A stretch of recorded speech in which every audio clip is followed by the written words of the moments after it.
নির্বাচনী প্রচারে সরগরম রাজধানী ঢাকা। ভোটের মাঠে নিজেদের অবস্থান জানান দিতে জনসংযোগে ব্যস্ত সময় পার করছেন প্রার্থীরা।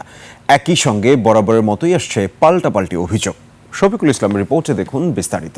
লিলি বিউটি সোপ, যার অ্যান্টি এজিং গুণ তারুণ্য ধরে রেখে ত্বকে করে উজ্জ্বল। তারুণ্যময় উজ্জ্বল ত্বকের জন্য রিমার্ক।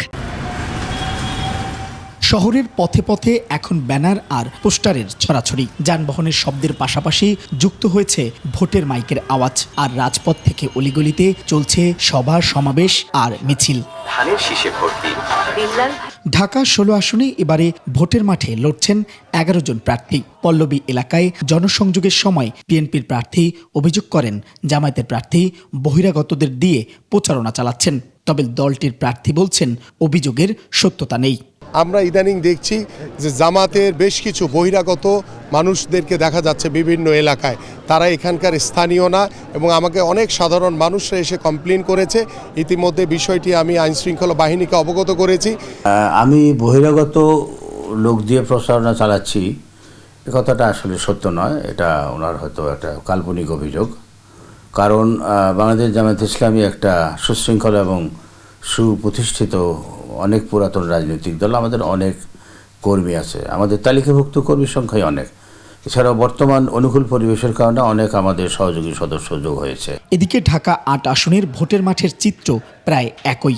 কাকরাইল এলাকায় প্রচারণায় গিয়ে বিএনপির প্রার্থী বলেন, সরকার নির্বাচনে পক্ষপাতমূলক আচরণ করছে।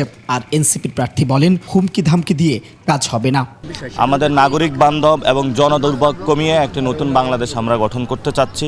আগামী প্রজন্মের ঢাকা গড়তে চাচ্ছি। সাথে সাথে আমরা জনতার এমপি হবে সে প্রতিশ্রুতি আমরা দিচ্ছি। আশা করি যে পেশি শক্তিকে জনগণ ভয় পাবে না, নতুন বাংলাদেশ গঠন হবে। আমরা জনগণের কাছে যাচ্ছি, ভোট চাচ্ছি, জনগণ ঠিক করবে তারা কাকে ভোট দেবে। কিন্তু ওরা ফার্মলি বলছে যে আমরা জিতেই যাব। আবার অন্যদিকে সরকার একটা বিশেষ মাল বলেছে, ওদের তো সংসদে যাওয়া উচিত। একজন বিশেষ ব্যক্তি বলেছে, আমি নাম বলবো না, যে ওদের তো সংসদে যাওয়া উচিত। তার মানে হলো কিছু কিছু লোককে তারা পাস করুক আর ফেল করুক, সংসদে নেবে। ঢাকা ১৭ আসনে ধানের শীষের পক্ষে লিফলেট বিতরণ করেছেন বিএনপির চেয়ারম্যান তারেক রহমানের কন্যা ব্যারিস্টার জাইমা রহমান। অপরদিকে মিরপুর ১৪ নম্বর এলাকায় বিএনপির চেয়ারম্যান তারেক রহমানের পক্ষে গণমিছিল করেছেন নেতাকর্মীরা। এতে যোগ দেন ঢাকা ১৭ আসনের বিভিন্ন শ্রেণী পেশার মানুষ। স্লোগান আর ভোটের গানে রাজপথে নেতাকর্মীরা মেতে ওঠেন উৎসবের আমেজে। শফিকুল ইসলাম, ২১শে টেলিভিশন, ঢাকা।